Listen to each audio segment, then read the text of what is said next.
Neoliberalna privatizacija je posle 2000. godine uništila nekada uspešne firme kojima se naš grad ponosio. Istakao je u razgovoru sa novinarima predsjednik novosadskih socijalista dr. Siniša Sević.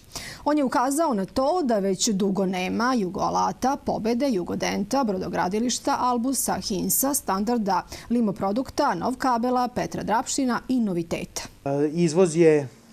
Izvoz tih velikih preduzeća je pre nekada bio i preko $300 miliona na godišnjem nivou, da bi privatizacijama koje su sprovedene od 2000. pa na ovamo došli u poziciju da većina ovih preduzeća više ne postoji, da su ostali tragovi nekih od ovih preduzeća iz kojih aktuelni trenutni vlasnici pokušavaju da isisaju i poslednji dinar dobiti, a da je zatvaranjem ove krupne industrije u Novom Sadu oko 30.000 Novosađana ostalo bez posla.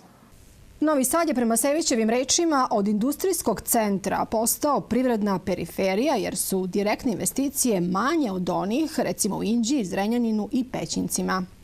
Dakle, naša koalicija će ulaskom u gradski parlament i gradsku vlast dovesti i raditi na tome da se ovo stanje promeni. Predsjednik stranke Rasima Ljajića u Novom Sadu podsjetio je na to da je koalicija SPS-PUPS-JS-SDP-S istinska, iskrena socijaldemokratska koalicija. Sve četiri političke stranke koje su u ovoj koaliciji su se apsolutno složile oko inicijativa koje ćemo voditi kroz ovu izbornu kampanju i naročito nakon izbora, jer zaista ne mislimo da ovo bude samo slovo na papiru ili nešto što ćemo reći na ovoj konferenciji za medije i nakon izbora zaboraviti.